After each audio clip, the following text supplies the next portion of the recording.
নামখানা দিকে নজর রাখবো। নামখানা থেকে সরাসরি রয়েছেন আমাদের সঙ্গে আমাদের প্রতিনিধি ওয়েন্দ্রিলা। ওয়েন্দ্রিলা, কি পরিস্থিতি এই মুহূর্তে সেখানে?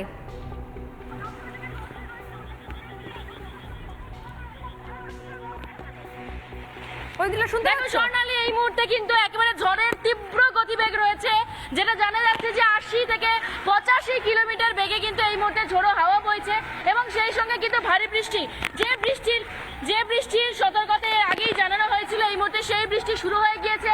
আর কিছু ঘন্টার অপেক্ষা এবং তারপরে কিন্তু ল্যান্ডফল হবে, পশ্চিমবঙ্গের গা ঘেঁষে বাংলাদেশের দিকে ঢুকে যাবে এই ঘূর্ণিঝড় রেমাল। এই মুহূর্তে যারা উপকূলবর্তী এলাকায় ছিলেন, মূলত যাদের মাটির ঘর, পাকা বাড়ি নয়, তাদেরকে কিন্তু সেই জায়গা থেকে সরিয়ে নিয়ে যাওয়া হয়েছে। প্রশাসনের তরফ থেকে কিন্তু বারবার সতর্ক করা হচ্ছে, কারণ সমুদ্রে যারা পর্যটক রয়েছেন তাদের জন্য নিষেধাজ্ঞা জারি করা হয়েছে। এক্ষেত্রে রাতের অন্ধকারে যদি সি বিচে কেউ থেকে থাকেন তাহলে কিন্তু সেক্ষেত্রে কিন্তু একেবারে সরিয়ে নিয়ে যাওয়ার জন্য বলা হচ্ছে। প্রচন্ড পরিমাণে ঝোড়ো হাওয়া বইছে, সরকারি তুমি বুঝতেই পারছো এই মুহূর্তে একবারে তীব্র গতিবেগে কিন্তু এই মুহূর্তে ঝোড়ো হাওয়া এবং সেই সঙ্গে বৃষ্টি শুরু হয়ে গিয়েছে। এবং এই মুহূর্তে যারা প্রশাসনের তরফ থেকে দেখছেন গোটা বিষয়টি, তারা মনিটরিং করছে। তোমাকে জানাবো, দক্ষিণ 24 পরগনার ডিএম জেলার শাসকের তরফ থেকে কিন্তু এই মুহূর্তে কাকদ্বীপে সেখানে একটি ক্যাম্প খোলা হয়েছে। সেই ক্যাম্পে মূলত এই এলাকায় যারা মূলত যে জায়গায় মনিটরিং করছেন তাদের সবার কাছ থেকে কিন্তু তারা নথি সংগ্রহ করছে, ইনফরমেশন নিচ্ছেন এবং সেই বুঝে কিন্তু পুরো জেলায় মনিটরিং করা হচ্ছে। এবং সব মিলিয়ে কিন্তু এই মুহূর্তে একটা নজরদারির যে ছবি কার্যত সেটা উঠে আসছে। শুধু তাই নয়, একেবারে রাস্তায় যাতে সাধারণ মানুষ না থাকে, কোনো রকম প্রয়োজন ছাড়া, মেডিকেল এমার্জেন্সি ছাড়া যদি কোনো রকম প্রয়োজন না থাকে, তাহলে কিন্তু কাউকে রাস্তায় বের হতে দেওয়া হচ্ছে না।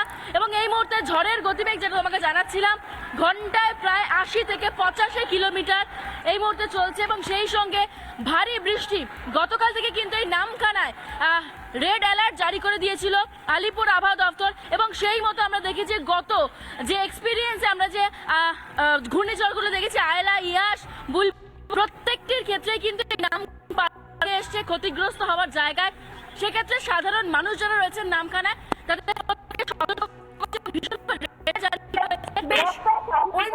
তুমি নিজেও সাবধানে থাকো, সেফ থাকো। এন্দ্রিলা, আমি তোমার কাছে আবারও আসবো। আমি আরেকবার আসবো আমাদের যে আপডেটগুলো আমি দিচ্ছিলাম শঙ্কুদেবের কাছে। শঙ্কুদেব যেটা বলছিলেন, তার পাশাপাশি রাধা মোহন এই মুহূর্তে আমাদের সঙ্গে রয়েছেন এবং শুভেন্দ্র মোহন আমাদের সঙ্গে রয়েছেন। আমি এক এক করে দুজনের কাছেই আসবো। রাধা মোহন, আপনি কিছু বলছিলেন? হ্যাঁ, আমি যেটা বলছিলাম, প্রথম তো বলবো পার্থদাকে। পার্থদা আর শঙ্কুদা বলছে যে শাসক দলের পৌষ মাস আর জনগণের মানে, এবার আমি একটা কথা বলি। প্রথম যে 2020-তে আমফান এসেছিলো, আমফান কিন্তু খুব ডিস্ট্রাকটিভ ওয়েতে মানুষজনকে অনেক বেশি ক্ষতি করেছিল, বাংলাকে খুব ক্ষতি করেছিল। কিন্তু একটা কথা বলুন, 2020-তে আমি কিন্তু বিজেপির কোনো নেতাকে কাউকে দেখতে পাইনি। সবাই কিন্তু, আরে দাদা বলতে দিন, আপনি আপনার মাঝখানে বলিনি, কিন্তু আপনার মাঝখানে ভারত সেবা আশ্রম দলে কি বিজেপি? আমি বিজেপি নেতা বললাম, বিজেপি মানে আপনি বলে দিচ্ছেন ভারত সেবা আশ্রম বিজেপি নেতা, মানে আপনি বলে দিচ্ছেন তো আমি বিজেপি নেতা বললাম, আমি বিজেপি নেতা বলে দিলাম, আমি ভারত সেবা আশ্রম আমি না আমি বিজেপি নেতার কথা বললাম। হ্যালো, এক সেকেন্ড, আপনাদের কোথাও দেখা যায় না। Sankudeb please, Radha Mohan, Sankudeb please, আমি আসবো। সুখেন্দু বাবু কি আমি টিম সুখেন্দু যদি থাকে, আমি সুখেন্দুর কাছে একবার যাব। মা দুর্গার মতন এসে সুখেন্দুর কাছে আমি যাব একবার। আমি আসছি। না আমরা কথা বলছি এই পরিস্থিতিকে মোকাবিলা করার জন্য কি ব্যবস্থা নেওয়া উচিত ছিল, কি ব্যবস্থা নয়।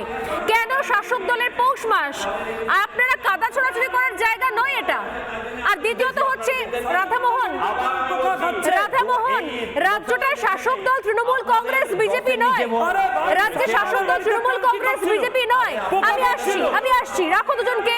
সুখেন্দুর কাছে আসবো, সুখেন্দু এই মুহূর্তে কি অবস্থা এবং আমি লেটেস্ট আপডেটটাও জেনে নেব যে এই ঝড়ের অবস্থান সম্পর্কে কি মনে হচ্ছে, আরো কতটা ভয়ঙ্কর হতে পারে, আতঙ্ক কোন জায়গা থেকে রয়েছে এবং যে অভিজ্ঞতা রয়েছে এর আগেও তিক্ত অভিজ্ঞতা ইয়াসবা এবং আমফানে বিশেষত, সেক্ষেত্রে ঠিক অতখানি ভয়ের জায়গা রয়েছে নাকি ভয়ের জায়গা একটু হলেও তুলনামূলকভাবে অনেকটা কম রয়েছে ল্যান্ডফল হওয়ার পর? সুখেন্দু,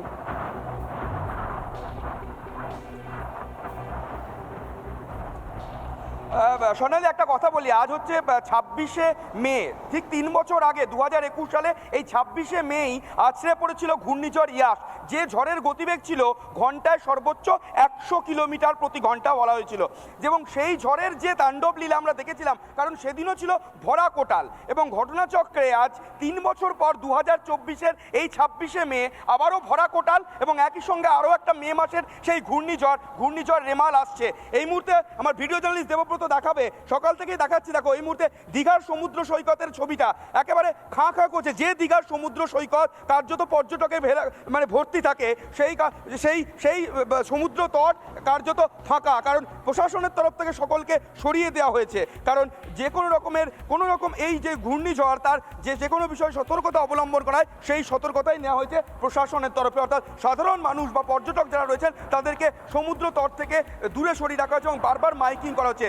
এবং এই ঝড়ের সর্বোচ্চ, যেখানে ইয়াসের গতিবেগ ছিল ঘন্টায় সর্বোচ্চ 100 কিলোমিটার প্রতি ঘন্টা, সেখানে এই ঝড়ের গতিবেগ প্রাথমিকভাবে যেটা বলা হয়েছে যে যখন বাংলাদেশের খেপুপাড়া বা মোংলার সংলগ্ন অঞ্চল এবং ভারতের বা বাংলার সাগরদ্বীপের কাছাকাছি দিয়ে যখন যাবে, তখন গতিবেগ থাকবে সর্বোচ্চ 110 থেকে 120 কিলোমিটার, সর্বোচ্চ গতিবেগ 135 ছুঁতে পারে। যে 135, যার লেজের ঝাপটা আমরা পেয়েছিলাম 2020 নাগাদ আমপানের সময়, অর্থাৎ আমপানের সময় যে লেজের ঝাপটা আমরা পেয়েছিলাম, সেই রকম 135 কিলোমিটার যে গতিবেগ ঘন্টায়, সেই রকম গতিবেগ আসতে পারে রেমাল, এমনটাই আবহবিদরা মনে করছেন।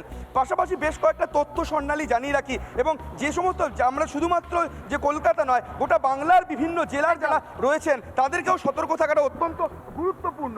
যে তথ্য এখনো পর্যন্ত আমি পেয়েছি বিভিন্ন জায়গা থেকে, সেই তথ্যগুলো জানিয়ে রাখি যে উত্তর 24 পরগনা এবং দক্ষিণ 24 পরগনায় রবিবার রাতে ঝড়ের গতিবেগ হতে পারে ঘন্টায় 100 থেকে 110 কিলোমিটার পর্যন্ত। উত্তর 24 পরগনা এবং দক্ষিণ 24 পরগনার জন্য ঝড়ের গতিবেগ হতে পারে 100 থেকে 110 কিলোমিটার প্রতি ঘন্টা। অন্যদিকে হাওড়া, কলকাতা, হুগলি, পূর্ব মেদিনীপুর, এবং পূর্ব মেদিনীপুর, যেখানে ঝড়ের গতিবেগ হতে পারে সর্বোচ্চ 70 থেকে 80 কিলোমিটার প্রতি ঘন্টা, যার সর্বোচ্চ গতিবেগ হতে পারে ঘন্টায় 90 কিলোমিটার। আবারও বলছি, যে 4টে জেলা পূর্ব মেদিনীপুর, হাওড়া, হুগলি, কলকাতা, এখানে ঝড়ের সর্বোচ্চ গতিবেগ হতে পারে ঘন্টায় 90 কিলোমিটার, এমন কিন্তু আশঙ্কা করছেন আবহবিদরা। পাশাপাশি পূর্ব মেদিনীপুর, পূর্ব বর্ধমান এবং নদিয়ার জন্য ঝড়ের গতিবেগ থাকতে পারে 60 থেকে 70 কিলোমিটার প্রতি ঘন্টা, অর্থাৎ কলকাতার জন্য সর্বোচ্চ গতিবেগ যেখানে বলছিলাম ঘন্টায় 90 কিলোমিটার পর্যন্ত কিন্তু হতে পারে, সাধারণভাবে সর্বোচ্চ 70 থেকে 80 কিলোমিটার গতিবেগ থাকতে পারে। অন্যদিকে উত্তর 24 পরগনা এবং দক্ষিণ 24 পরগনা, কলকাতার সংলগ্ন দুটো জেলাতে কিন্তু ঝড়ের গতিবেগ হতে পারে ঘন্টা। অনেক ধন্যবাদ সুখেন্দু।